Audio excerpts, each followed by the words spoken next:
नमस्कार दोस्तों, स्वागत करता हूं आपको आज की इस न्यू वीडियो में। दोस्तों, आज की इस वीडियो में हम लोग जियोलॉजी का चैप्टर नंबर 2 यानी कि क्लास 11th का जियोलॉजी हम लोग पढ़ेंगे। और ये बहुत ही इंटरेस्टिंग टॉपिक बनने वाला है। यदि आप क्लास 11th का एग्ज़ाम 9 मई को देने वाले हैं, 7 मई से स्टार्ट होने वाला है एंड आप 9 मई को देने वाले हैं। बहुत सारे लोगों का कमेंट आ रहा था कि पृथ्वी, सौरमंडल ये सब पढ़ा दीजिए सर, काफ़ी इंपॉर्टेंट चैप्टर है। हाँ, मैं जानता हूँ काफ़ी इंपॉर्टेंट है, ठीक है। और स्क्रीन रिकॉर्डिंग नहीं, मैं चाहता हूँ कि सारा कुछ फेस वीडियो में ही आपको समझाने में एक्शन रिएक्शन के साथ अच्छा रहेगा। एंड सभी लोगों का क्वेश्चन मैं पिक किया हूँ। बस आपसे थोड़ा सा रिक्वेस्ट है, एक बार और जोर लगाइए। बस 1K सब्सक्राइबर पूरा होने में बस एक जोर की बाकी है, क्योंकि देख सकते हैं आप लोग सब्सक्राइब किए हुए लोग कितने देखते हैं और बिना सब्सक्राइब वाले कितने देखते हैं। So let's subscribe this channel. उसके बाद हम लोग अपना ये स्टार्ट करते हैं, ठीक है। तो एक जोर की आवश्यकता है और एक ही उम्मीद है, उसे आप पूरा करेंगे अवश्य, ठीक है। एंड चलिए हम लोग इसे समझते हैं। तो चैप्टर का नाम जैसा कि आप ऊपर देख पा रहे हैं क्या है, सौर परिवार एंड पृथ्वी। यानी कि सौर परिवार हमको पढ़ना है और हमें पृथ्वी पढ़ना है। तो उससे पहले हम लोगों को पढ़ना होगा कि यार सौर परिवार जो होता है उसे क्या कहते हैं। तो सौर परिवार का आपको डायरेक्ट मतलब बन जाता है सौरमंडल से, ठीक है। तो सौरमंडल पढ़ने से पहले आपको इस चीज़ को समझना होगा कि सौरमंडल क्या है, ठीक है। मतलब कि कोई भी टॉपिक हम लोग स्टार्ट करते हैं तो उसे हम लोग ये समझते हैं इस टॉपिक जो ये टॉपिक है क्या कह रहा है।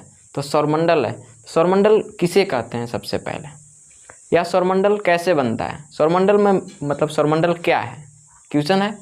सौरमंडल क्या है, आप ऑब्जेक्टिव की तैयारी कीजिए या सब्जेक्टिव का। टर्म 1 आपका ऑब्जेक्टिव एंड टर्म 2 सब्जेक्टिव होने वाला है। सो इस बात का ख्याल रहे कि टर्म 1 में ऑब्जेक्टिव होने वाला है। अब एक चीज़ यहाँ पे दिक्कत था, कुछ लोग कह रहे थे इंग्लिश मीडियम, कुछ लोग हिंदी मीडियम। देखिए कुछ भी नहीं है, ऑब्जेक्टिव में जो आपका क्वेश्चन पेपर आएगा इंग्लिश मीडियम और हिंदी मीडियम दोनों में आएगा। तो मैं हिंदी मीडियम आपको उपलब्ध करा रहा हूँ, इंग्लिश मीडियम थोड़ा मुश्किल होगा। तो हिंदी मीडियम वाला जो आप याद कीजिएगा तो वहाँ पे आप सेलेक्ट कर सकते हैं, क्योंकि मेहनत तो आपको दोनों में करना पड़ेगा, इंग्लिश में भी करना पड़ेगा एंड हिंदी में भी करना पड़ेगा। तो आप हिंदी याद कीजिए, क्योंकि मेरे पास हिंदी है अवेलेबल, ठीक है। तो लेट्स स्टार्ट इस चैप्टर को। तो सबसे पहला चीज़ सौर परिवार हमें समझना है। तो सौर परिवार, सौरमंडल, देखिए सबसे पहला चीज़ हम जैसे जैसे यहाँ पे लिखे हैं उसी चीज़ को विस्तारित करते चलेंगे। पहला चीज़ सूर्य, तारे, ग्रह, उपग्रह, क्षुद्र ग्रह एवं उल्का पिंड इत्यादि। यानी कि हम लोग देखिए पृथ्वी पे हैं, अभी समर वेकेशन का टाइम चल रहा है, छत पे सारे लोग सो रहे हैं। तो ऊपर देखिएगा आपको क्या क्या नज़र आता है नाइट में, तारे, एक चंद्रमा। तो वो सारे चीज़ उपग्रह में आ जाते हैं। पहला चीज़ सूर्य, तारे, ग्रह, उपग्रह, मतलब कि जितना भी चीज़ है सारा कुछ सौरमंडल के अंतर्गत आता है। तो देखिए एक एक करके मैं आपको बताने वाला हूँ कि सूर्य पहले क्या है। सूर्य पहले क्या है, तो सूर्य को देखिए सौरमंडल का मुखिया बताया गया है ना। जैसे एक बड़ा सा फैमिली है, तो ये सारा कुछ तो फैमिली हुआ ना, ये सारे चीज़ें मिलकर एक सौरमंडल बनाता है। क्या बनाता है, सौरमंडल, सौरमंडल बनाता है। सौरमंडल को सौरमंडल को क्या कहते हैं, सोलर सिस्टम कहते हैं। टोटल मतलब सौर परिवार को सोलर मेंबर बोलते हैं, ठीक है। तो इसमें ये सभी कुछ मिलकर क्या बना रहे हैं, सौरमंडल। इतना कंप्लीट। सूर्य क्या है, सूर्य को भी तारे के गिनती में ही हम लोग लेते हैं। एंड ऑल ऑफ जितना भी आप तारा दिखते हैं करोड़ों अरबों की संख्या में, वे सारा कुछ मिलकर सौरमंडल को बनाते हैं। एंड ये जो स्टार यानी कि तारे होते हैं, ये सौरमंडल को थोड़ा सा बेहतर दिखाने में मदद करते हैं। एंड उसके बाद ग्रह। तो ग्रह क्या है, तो ग्रह क्या है, तो ग्रह देखिए कि जो तारे होते हैं उन लोगों के पास अपना, तारे भी एक पिंड ही होते हैं लेकिन उनके पास अपना स्वयं का लाइट भी होता है। अब ग्रह भी है, एक पिंड है, ठीक है। ग्रह भी क्या है, एक पिंड है, लेकिन इनके पास अपना स्वयं का लाइट नहीं होता है। एंड उपग्रह, उपग्रह पहले ग्रह समझेंगे उसके बाद ही उपग्रह पढ़ने में मजा आएगा। उसके बाद क्षुद्र ग्रह है ना, क्षुद्र ग्रह, उल्का पिंड, इस सारी चीज़ों के बारे में हम पहले बात करते हैं। तो सबसे पहला सोलर सिस्टम में हमें सोलर सिस्टम को डिस्कस करना है, क्योंकि जितना ही डीप में जाएंगे उतना ही आपको बोरिंग लगने लगेगा। लेकिन हम लोग यहाँ ऊपर से ऊपर जितना भी हो सके एंड आपको इंटरेस्टिंग तरीके से जितना भी डीप में हम लोग जा सकते हैं उतना बताते हैं, ठीक है। चलिए देखिए सबसे पहले कि सौरमंडल जो है उसका मेंबर क्या क्या है। तो मेंबर आपको मिल गया यहाँ पे, सूर्य, तारे, ग्रह, उपग्रह, क्षुद्र ग्रह, उल्कापिंड, ये सब क्या है, मेंबर हैं। लेकिन किसी भी फैमिली को चलाने के लिए मेंबर्स के अलावा एक प्रधान होता है, मुखिया होता है। उस मुखिया को सूर्य को मुखिया बना दिया गया है। कौन मुखिया है? सूर्य। सवाल पूछा हुआ है इसीलिए मैं मुखिया का नाम ले रहा हूँ। अभी चुनाव भी आने वाला है, मुखिया का चल रहा है, ठीक है। तो इससे हट के है कि जो सूर्य है, सूर्य पूरी सौरमंडल का मुखिया है, कंप्लीट। उसके बाद जो सौरमंडल का विस्तार है, विस्तार मतलब क्या, कितना दूर में फैलाव है इसका, तो देख लीजिए यहाँ पे 1200 करोड़ व्यास तक इसका मतलब क्षेत्र है। व्यास किसको बोलते हैं? एक गोला है और इसके हाफ भाग को ऐसे कर देंगे तो व्यास हो गया, इतना ये क्या होता है? व्यास। तो समझ लीजिए कि 1200 करोड़ व्यास तक सौरमंडल फैला हुआ है, इसका विस्तार है। ये सब आपको ऑब्जेक्टिव में भी पूछ सकता है विस्तार क्या है, तो ये सब याद रखना पड़ेगा, ओके। एंड उसके बाद मुखिया, देखिए मुखिया जी कौन है? सूर्य। एंड बाकी जो भी मेंबर्स हैं, कोई भी टीम का एक मुखिया होता है, वही टीम हो गया, टीम का मुखिया हो गया सूर्य। एंड उसके सारे मेंबर्स, ये सारे कुछ हो गए। अब देखिए कि जो सौरमंडल में है, टोटल सौरमंडल हैं, उन सारे सौरमंडल में ग्रह हम बताएं, क्योंकि सूर्य के बाद क्या आता है? ग्रह आता है, तारे आते हैं। तो तारे तो बता दिए आपको। एंड ग्रह, देखिए ग्रह में तो बता दिए कि एक वो भी पिंड होते हैं, लेकिन होता क्या है कि उन लोगों के पास अपना लाइटिंग नहीं होता है, लाइटिंग सुविधा नहीं होता है। तो जो ग्रह होते हैं, सबसे पहला ग्रह को बुध कहते हैं। क्या कहते हैं? बुध। उसी को इंग्लिश में मरकरी कहते हैं। क्या कहते हैं? मरकरी। एंड दूसरे को शुक्र बोलते हैं। एंड इसका इंग्लिश वेनस होता है। क्या होता है? वेनस। 3 नंबर पे पृथ्वी है एंड इसका इंग्लिश अर्थ होता है। मंगल को मार्स कहते हैं, ठीक है। बृहस्पति को जुपिटर कहते हैं एंड शनि को ईस्टर्न कहते हैं एंड अरुण को सैटर्न कहते हैं, शनि को। एंड अरुण को यूरेनस एंड नेपच्यून वरुण के कहते हैं। कंप्लीट। अब आप बोलोगे कि सर ये क्या लिखे हैं? पहली चीज़, इस पे एक चीज़ फोकस रखिए, ठीक है, कि पूरे सौरमंडल में सूर्य को मुखिया क्यों बनाया गया है। पहली बात कि अगर कोई भी मुखिया होता है तो मुखिया कहीं जाता नहीं है और मेंबर्स लोग उसके पास आते हैं। तो वैसे ही सूर्य है किसी एक जगह पे। आप लोग से एक क्वेश्चन है, कमेंट डाउन कीजिएगा, ठीक है। उस क्वेश्चन में मेरा रहेगा कि सूर्य घूमता है कि पृथ्वी घूमता है? तो आप लोग बोलोगे पृथ्वी। क्यों? क्योंकि यार अभी 11 बजा है, अभी हम यहाँ पे हैं। सुबह जब सो कर उठे थे तो सूर्य किधर था? पूर्व साइड से उगा, घूमते घूमते चक्कर काटते काटते अलग साइड में जाता है। तो कौन घूम रहा है? सूर्य घूम रहा है। लेकिन ये आंसर गलत होगा। कौन घूम रहा है? पृथ्वी घूमती है। कौन घूमती है? पृथ्वी घूमती है। सूर्य और पृथ्वी में कौन घूमती है? तो पृथ्वी घूमती है। एंड सूर्य एक जगह पे अवस्थित रहता है पूरे सौरमंडल में। अब देखिए यहाँ पे कि इन सभी ग्रहों का तो हम लोगों ने नाम ले लिया। अब आप बोलोगे कि सर उपग्रह क्या है? उपग्रह क्या है? तो अब देखिए जो ग्रह लोग, एक सेकेंड, जो पृथ्वी घूमता है, तो पृथ्वी क्या है? पृथ्वी क्या है? एक ग्रह है। पृथ्वी भी एक वस्तु है, लेकिन इसके पास अपना खुद का लाइटिंग सुविधा नहीं है, ठीक है। अब यहाँ पे कि ध्यान से समझिएगा सारी बातों को, टोटल लाइव, क्योंकि यहाँ पे जितना लिखे हैं उससे कहीं ज़्यादा हम बोल कर बता रहे हैं, ठीक है। तो उसको ध्यान दीजिएगा। 8 ग्रह हैं हमारे पास। 8 ग्रह में हम लोग उपग्रह, पहले ग्रह, जो ग्रह होते हैं कि मान लीजिए सूर्य एक जगह पे, मैंने क्या बोला कि अवस्थित है। सूर्य क्या है? एक ही जगह पे अवस्थित है। बाकी जितने भी ये सब ग्रह हैं, इधर मान लेते हैं ग्रह, उतना मैं फिगर बनाने में दिक्कत होगी और आप लोग समझिए आसानी से। जो ग्रह लोग होते हैं अपने कक्ष में, ग्रह लोग होते हैं अपने कक्ष में सूर्य का चक्कर लगाते हैं। किसका चक्कर लगाते हैं? सूर्य का। तो मैंने बताया कि पृथ्वी एक जगह पे शांत है, सेंटर पे खड़ा है। एंड एक सेकंड, पृथ्वी जो सूर्य है इस जगह पे स्टैंड है, मतलब कि अवस्थित है एक जगह पे, सेंटर्ड है। एंड जो उपग्रह है इसी के चारों तरफ चक्कर लगाते हैं ऐसे। तो जैसे पृथ्वी है, तो मैंने क्या बोला कि पृथ्वी घूमती है। तो घूमती है तो ये नहीं कि चक्का चक्का घूम रही है, उससे मतलब नहीं है। जो हमारा सूर्य है उसका चक्कर लगाती है। किसका चक्कर लगाती है? सूर्य का चक्कर लगाती है। अब देखिए यहाँ पे एक चीज़ समझना है कि उपग्रह, ग्रह किसका चक्कर लगाएगा? ध्यान से, ग्रह किसका चक्कर लगाएगा? ग्रह किसका चक्कर लगाएगा? सूर्य का। और उपग्रह जो है किसका चक्कर लगाएगा? अभी तो बताया ही नहीं। ग्रह किसका चक्कर लगाएगा? सूर्य का। और सूर्य क्या है? अवस्थित एक जगह पे है, वो घूम नहीं रहा है। अभी सूर्य के बारे में डिस्कस करते हैं आगे। अब देखिए बात आती है उपग्रह की। तो जो उपग्रह है किसी का बेटा उसको बोल सकते हैं कि पूरा फैमिली में ये सब हुआ। अब ग्रह है तो सूर्य के बाद ग्रह का नंबर आता है, क्योंकि सूर्य के चारों ओर चक्कर लगाता है। उसके बाद जो उपग्रह है, हर एक ग्रह के पास अपना अपना उपग्रह होता है, जैसे मुखिया प्लस उप मुखिया, समझ में आया। तो जो उपग्रह होते हैं वो ग्रह के चक्कर लगाते हैं, अर्थात उसमें कि ग्रह है वो सूर्य के चारों तरफ चक्कर लगा दिया, कंप्लीट। अब जो उपग्रह है वो इसके इर्द गिर्द, मान लीजिए कि सूर्य बड़ा है, उसका एक ग्रह मान लेते हैं। अब ग्रह है तो इसका भी एक ग्रह होगा, ग्रह का भी ग्रह को उपग्रह बोलते हैं, समझ में आया। जैसे मुखिया वाला एग्जाम्पल दिए, एक मुखिया हुआ तो उसका भी एक उससे छोटा पद का मुखिया रहेगा, उसको उप मुखिया बोलते हैं। तो ग्रह जो चक्कर काट रहा है सूर्य का, वो तो ग्रह है ही, लेकिन उससे भी एक छोटा सा रहेगा उसका असिस्टेंट, उसी को बोल देते हैं उपग्रह। अब ये क्या करेगा, ग्रह के चक्कर लगाएगा। किसका चक्कर, ग्रह का। लिसन केयरफुली कि जो ग्रह था वो सूर्य का चक्कर लगाया और उपग्रह है वो ग्रह का चक्कर लगाया। इतना तो कंप्लीट हो जाना चाहिए।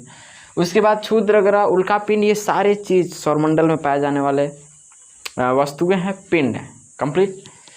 अब जो मैं बता दूं एक चीज़ यहाँ पे कि जो पृथ्वी पर है, तो आप लोगों को ग्रह मिल गया यहाँ पे कि किस पे कितना मतलब असिस्टेंट है। मतलब ग्रह के मामले में 8 हमारे पास यहाँ पे आ जाते हैं ना मुखिया, तो 8 मुखिया लोग का कितना कितना उप मुखिया, मतलब कि 8 ग्रहों का कितना कितना उपग्रह है, कंप्लीट। तो देखिए जो पृथ्वी है, सबसे पहले नंबर पे नंबरिंग पर कौन आता है, बुध। बुध के पास एक भी उप मुखिया नहीं है। और मैं बता दूं एक एक ग्रह के कि जो बुध है सबसे छोटा ग्रह है। क्या है, सबसे छोटा ग्रह है पूरे ब्रह्मांड में, पूरे सौरमंडल में सबसे छोटा ग्रह बुध है। उसके बाद शुक्र है, इसको भोर का तारा भी कहते हैं। शुक्र को सांझ का तारा और भोर का तारा दोनों को कहते हैं। शुक्र के पास भी एक भी उपग्रह नहीं है, इस चीज़ को आपको ध्यान से सुनना है। बुध के पास एक भी उपग्रह नहीं है, इसके पास भी, शुक्र के पास, वेनस के पास एक भी उपग्रह नहीं है। पृथ्वी के पास एक उपग्रह है एंड उसका नाम है चंद्रमा। क्या नाम है, चंद्रमा। चंद्रमा को हम लोग कितना बनाते हैं, क्या क्या मामा है कितने लोगों का, क्या क्या लग जाता है। तो चांद कुछ भी नहीं है, चांद बताते हैं, थोड़ा सा इस पर हम लोग आएंगे। पहले पृथ्वी देखेंगे एंड उसके बाद चंद्रमा देखेंगे। उसके बाद चंद्रमा, पृथ्वी के पास एक उपग्रह हुआ और मंगल ग्रह है उसके पास 2 है उपग्रह, यानी कि पृथ्वी के पास एक चंद्रमा जैसा है। कि अब यहाँ पे सवाल है कि पृथ्वी चक्कर लगाया किसका, सूर्य का। पृथ्वी का चक्कर कौन कौन लगाया, चंद्रमा लगाया। पृथ्वी का चक्कर चंद्रमा लगाता है। उसके बाद मंगल के पास चंद्रमा जैसे 2 उपग्रह हैं, ठीक है। उसी के साथ बृहस्पति जो है, एक सवाल इसमें आएगा पृथ्वी पे कि अद्भुत ग्रह किसे कहते हैं, तो पृथ्वी। नीला ग्रह किसे कहते हैं, तो पृथ्वी। एक ऐसा ग्रह जिस पे मानव जीवन संभव है वो है पृथ्वी। 8 ग्रह में आप चाहिएगा ना कि 8 ग्रह है पृथ्वी पे मन नहीं लग रहा है तो हम मंगल ग्रह पे चले जाएं, बुध पे चले जाएं, शुक्र पे चले जाएं, बृहस्पति पे चले जाएं, वहाँ पे रह लेंगे। पृथ्वी पर सारे लोग बेईमान हैं, चोर हैं, तो नहीं रहने पाएगा। मरना भी पृथ्वी पर है, पैदा भी पृथ्वी पर ही लेना है, क्योंकि यहाँ पे अनुकूल वातावरण मिलता है। सारा जितना हमको ज़िंदगी जीने के लिए चाहिए एंड सभी जीवों को, हम लोग के लिए, जितने भी संसार में जीव हैं सभी लोगों के लिए आवश्यक परिस्थिति, सारा कुछ यहाँ पे मिलता है। 5 तत्व आप लोगों ने नाम सुना होगा, वो 5 तत्व यहाँ पे अवेलेबल है। उसके साथ बृहस्पति जो है कि सबसे बड़ा, पूरा यूरेनस का, मतलब पूरे यूरेनस का पूरा जितना भी सौरमंडल है सबसे बड़ा ग्रह बृहस्पति है। इसके पास आपके 12 उपग्रह हैं। कितने उपग्रह हैं, 12 उपग्रह। शनि, फिर भी बृहस्पति से छोटा आपका शनि होता है थोड़ा सा, तो शनि के पास 10 उपग्रह हैं। कितने उपग्रह हैं, 10 उपग्रह। अरुण जिसको यूरेनस कहते हैं, इसके पास 5 उपग्रह हैं। वरुण, इसके पास 2 हैं उपग्रह। तो इतना तो कंप्लीट हो जाएगा, इतना याद रखिए। अब देखिए कि आकार के दृष्टि से पृथ्वी 5वें नंबर पर है। कितने नंबर पे है, आकार के दृष्टि से पृथ्वी 5वें नंबर पे है। एंड सूर्य की दूरी के हिसाब से ही ये नाम लिखा गया। मान लीजिए यहाँ पे सूर्य है तो इसी की दूरी के हिसाब से कि सूर्य के बाद बुध है, उससे दूर शुक्र है। मैं एक फिगर यहाँ पे स्टिकर आपको लगा दे रहा हूँ, यहाँ से समझ सकते हैं वीडियो को स्किप करके, ठीक है। तो देख लीजिए फिगर में, आप देख लीजिए कि सूर्य से यहाँ पे है बुध, बुध के बाद शुक्र है, गोल गोल पूरा नाम दिया हुआ है। उसके बाद पृथ्वी, मंगल, जुपिटर, बृहस्पति एंड सैटर्न यानी कि शनि, अरुण, वरुण ये दिया हुआ है। अब थोड़ा सा जान लेते हैं हम लोग सूर्य के बारे में। सूर्य काफ़ी इंटरेस्टिंग चैप्टर बन जाता है, सूर्य एक टॉपिक उठाते हैं तो, कि सूर्य पहली चीज़ क्या है, सूर्य एक क्या है, तो सूर्य एक तारा है। क्या है? सूर्य एक तारा है। सूर्य एक तारा है, इतना कंप्लीट। एक ही चीज़ को बार बार रिपीट कर रहे हैं, जो जो इम्पोर्टेंट है उस चीज़ को। सूर्य एक तारा है। उसके बाद यह बनता कैसे है, और ये तारा, जैसा कि अभी हम बताया कि तारा अपने आप में गर्म होता है एंड उसके पास अपना लाइट होता है, एक वस्तु होता है, उसी प्रकार से सूर्य भी एक वस्तु ही है, लेकिन इसके पास लाइट नहीं है, लाइट नहीं है, ज्वालामुखी है। देख सकते हैं यहाँ पे गर्म कितना है, 6000 डिग्री सेल्सियस। अभी टेम्परेचर है हम लोगों के पास 45 डिग्री सेल्सियस। समझ सकते हैं इतना गर्म किया है मौसम, और 6000 डिग्री सेल्सियस। समझ सकते हैं क्या लेवल हो सकता है, अनुमान ही लगा सकते हैं। लोहा का बाप भी बोलेगा कि हम पिघल जाएंगे, उससे पहले हीरा भी बोल देगा। गैस तथा भाप से मिलकर बना हुआ है। सूर्य क्या है? गैस और भाप है, कोई अलग चीज़ नहीं है। तो गैस भाप भी तो पदार्थ होता है, वस्तु होता है। तो गैस तथा भाप से मिलकर बना एक पदार्थ है। अब बताइए कि 6000 डिग्री सेल्सियस में जो गैस मिलकर बना होगा, भाप होगा, वो विशालकाय आग होगा, केवल आग होगा। जैसे पृथ्वी एक ग्रह है, तो इस पे कहीं आग लग जाता है फिर भी बच जाता है कुछ जो, लेकिन सूर्य एक ऐसा चीज़ है, वो आग हमेशा ही धधकते रहता है। अब आप लोग का सवाल आएगा कि बताइए हमको इस जगह पे कि दिन में सूर्य निकलता है, रात में डूब जाता है, तो रातों में आगवा बुझ जाता होगा। ठीक है, तो ये सारा क्वेश्चन ही गलत है, क्वेश्चन ही गलत है। मन में तो ऐसा सवाल उठता है, लेकिन ये वाकई देखा जाए जियोग्राफिकल तरीके से तो ये क्वेश्चन ही गलत है।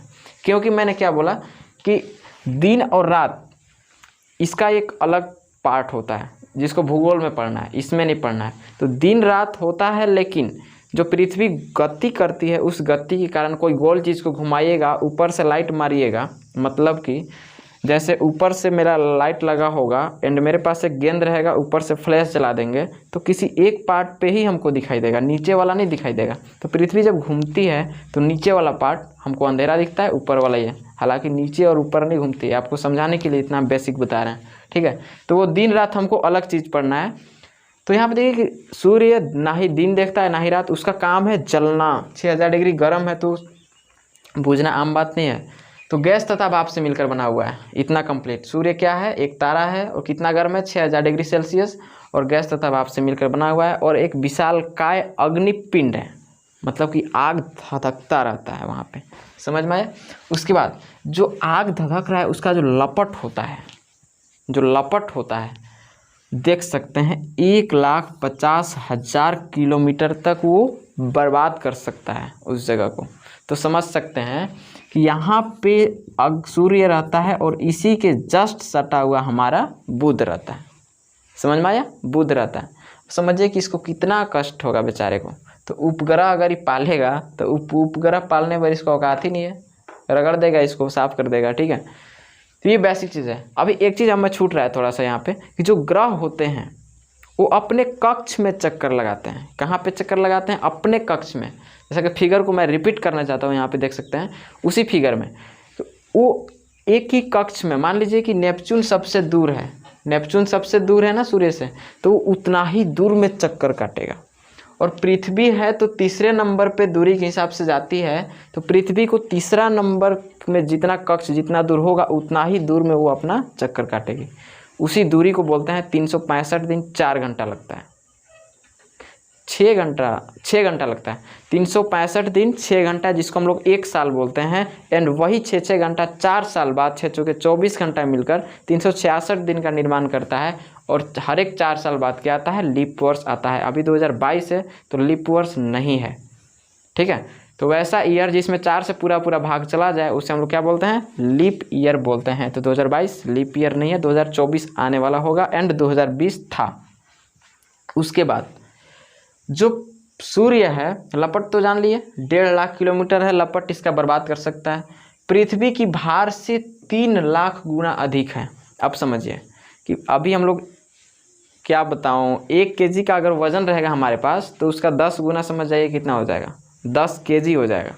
अब जितना पृथ्वी का भार है, उस पृथ्वी के भार का लगभग 3 लाख गुना अधिक है सूर्य का भार। कंप्लीट, लिसन केयरफुली, पृथ्वी की भार से 3 लाख गुना अधिक सूर्य का भार है। उसके बाद अगर पृथ्वी की साइज से बात करें, जो पृथ्वी का साइज है, ऐसे तो आकार की दृष्टि से 5वें नंबर पर है जैसा कि मैंने बताया, वही 5वें आकार के लगभग अगर उससे तुलना करेंगे सूर्य से तो 13 लाख गुना पृथ्वी से बड़ा है साइज में। कितना बड़ा है? 13 लाख गुना बड़ा। उसके साथ ही अगर पृथ्वी का जितना व्यास है, ठीक है, तो उस व्यास से पृथ्वी का व्यास से 109 गुना बड़ा है। एंड जो पूरे सूर्य का व्यास लेंगे तो 13.84 लाख किलोमीटर है। समझ गए? तो इस चीज़ को आप नोट करना बहुत मतलब अच्छे से बनता है। अब देखिए कि अगर जितने भी ये सारे फैमिली थे, ये सभी फैमिली को सूर्य में समाहित कर दिया जाए, जैसे कि हम लोग क्या बोल सकते हैं कि बड़ा सा घर है और सारे फैमिली को एक ही घर में कर दिया जाए तो कैवा भाग होगा। तो वही कि पूरे सौरमंडल, पूरे ब्रह्मांड में जितना चीज़ है अगर सूर्य की तुलना करेंगे, समझेंगे कि सूर्य में भर दो जाकर, तो क्या हो जाएगा कि 1/100वां भाग घेरेगा। 1/100वां भाग घेर देगा पूरा जितना भी चीज़ें हैं। अभी तक जितना हम लोगों ने इस पे लिखा था उतना डिस्कस कर लिया। तो मैंने क्या बताया, सूर्य, इसको एक रिवीजन करते हैं शॉर्ट तरीके से, ध्यान से सुनिएगा फिर से एक बार। सौरमंडल आपको समझ में आ गया, सूर्य, चंद्रमा, ग्रह में सारे ये जितने भी हैं सारे आ गए, उपग्रह, उल्कापिंड, क्षुद्र ग्रह, तारे, ये सारे कुछ मिलकर सौरमंडल का निर्माण कर देते हैं। एंड अगर पूरे सौरमंडल के विस्तार की बात करें तो 1200 करोड़ केवल व्यास हो जाता है। तो उसका समझ लीजिए टोटल क्षेत्रफल लगभग 2400 करोड़ के लगभग जाएगा। उसके बाद मुखिया बोलेंगे, पूरे सौरमंडल का मुखिया जी कौन है? तो सन है, यानी कि सूर्य है। उसके बाद ग्रह नंबरिंग याद रखिएगा, बुध, शुक्र, पृथ्वी, मंगल, बृहस्पति, शनि, अरुण, वरुण, इसका इंग्लिश याद रखिएगा, Mercury, Venus, Earth, Mars, Jupiter, Saturn, Uranus and Neptune. सब कंप्लीट। उसके बाद सूर्य की बात करें तो सूर्य एक तारा है। अब समझ लीजिए कि इतना हमने बता दिया है, तो समझ लीजिए कितना बड़ा हो जाएगा, पृथ्वी से कितना बड़ा है? 13 लाख गुना पृथ्वी से बड़ा है। तो उतना बड़ा आग समझ लीजिए पूरे दुनिया को 1 सेकंड में ख़त्म कर सकता है। तो जो गर्म है वो 6000 डिग्री सेल्सियस है। और सूर्य किस चीज़ से मिलकर बना है? तो गैस तथा भाप से मिलकर बना है। और जो सूर्य का लपट होता है वो 1.5 लाख किलोमीटर तक किसी भी चीज़ों को क्षतिग्रस्त कर सकता है। पृथ्वी की भार से 3 लाख गुना अधिक है, यानी कि जितना टोटल पृथ्वी का वेट है उस वेट से जो सूर्य है वो 3 लाख गुना अधिक है। अगर पृथ्वी जितना बड़ा है उस बड़ा से अगर सूर्य का तुलना करेंगे तो 13 लाख गुना पृथ्वी से अधिक बड़ा हो जाएगा। एंड इसका व्यास जो है, टोटल व्यास सूर्य का 13.84 लाख किलोमीटर है। और पृथ्वी के व्यास जितना है उस व्यास से अगर तुलना करें तो 109 गुना अधिक बड़ा हो जाएगा। और एक चीज़ कि जितने भी ग्रह हैं वो अपने ऐसे ही नहीं घूमते रहते हैं, नहीं तो लड़ाई हो जाएगा। जैसे किसी एक चीज़ को चक्कर काटेंगे तो उस चक्कर को काटने में कोई लोग टकरा जाएगा, ठीक है। जैसे एक स्टेडियम होता है, रनिंग स्टेडियम, तो किसी को बताया जाता है कि तुम्हारा ये लाइन है, इसी लाइन में दौड़ना है। उसी तरीके से जितने दूरी पे हैं उतना ही दूरी पे इसका चक्कर काटते रहते हैं। आप फिगर में यहाँ पे देख सकते हैं। कंप्लीट। तो आज की इस वीडियो में हम लोगों ने सौरमंडल के बारे में बहुत ही शॉर्ट एंड इम्पोर्टेंट टॉपिक्स पर बात किया। अब अगला वीडियो नेक्स्ट पार्ट आने वाला है आपका पृथ्वी से संबंधित। उसमें हम ऑलरेडी, क्योंकि चैप्टर का नाम था हमारा सौर परिवार और पृथ्वी, तो सौर परिवार में हम लोग एक एक करके देख लिए। सौर परिवार में भी 8 ग्रह होते हैं, तो 8 ग्रह का हम लोग अध्ययन यहाँ पे नहीं करना है। सौर परिवार के अंतर्गत मतलब कि अध्ययन करना कोई गलत चीज़ नहीं है, लेकिन जिस हिसाब से क्वेश्चन पूछता है उस हिसाब से। अब यही सवाल पूछ देगा कि सौर परिवार क्या है और 5 नंबर अंकित किया हुआ रहेगा कि 5 नंबर मिलेंगे। तो आप इतना चीज़ लिख दीजिएगा ना, कोई टीचर आपका नंबर नहीं काटेगा। बस हाँ पॉइंटेड होना चाहिए। इस चीज़ को मैंने शॉर्ट में लिखा है, आपको सेंटेंस बनाकर लिखना है। कंप्लीट। तो अगले वीडियो में हम लोग बात करेंगे पृथ्वी के बारे में, जो कि बहुत इंपॉर्टेंट टॉपिक होगा, क्योंकि जिस ग्रह पे हम लोग रहते हैं पृथ्वी के बारे में, इसी ग्रह के बारे में हम लोग ऑलरेडी बात करेंगे, केवल इसी ग्रह के बारे में। एंड उसका जो उपग्रह है चंद्रमा, तो चंद्रमा को हम लोग विशेष तौर पे साथ में लाएंगे। अगला वीडियो जो होगा वो बहुत ही इंटरेस्टिंग होने वाला है। एंड अभी तक मैं आपको एक सूचना देता हूँ कि जो भी वीडियो मेरा, जो भी टर्म 1 के लिए लोग हैं, टर्म 1 के लिए काफ़ी सारे कॉल्स SMS आते हैं। कमेंट जाकर चेक कीजिए पिछले वीडियोज़ का कितना भरा पड़ा है। कि टर्म 1 का ऑब्जेक्टिव और कराइए। 80 क्वेश्चन के लगभग हमने करा दिया है, वही 80 में से सारे क्वेश्चन बनते हैं, ठीक है। और बाकी जो भी अब बताइए, इसमें आप ऑब्जेक्टिव खोजिएगा, आपको 150 से ऊपर ऑब्जेक्टिव इसी में रेडी हो जाएगा। क्या है, सौरमंडल का मुखिया कौन है, यह है। पृथ्वी दूरी के हिसाब से कितने नंबर पे है, तीसरे नंबर पर। आकार की दृष्टि से 5वें नंबर पर। भर गया ऑब्जेक्टिव। तो आपको टेंशन नहीं लेना है, सब्जेक्टिव हम पढ़ा रहे हैं, सब्जेक्टिव वीडियो देखिए, ऑब्जेक्टिव ऑलरेडी तैयार हो जाएगा, ठीक है। तो मिलते हैं पृथ्वी वाले वीडियो में, तब तक के लिए जय हिंद, जय भारत।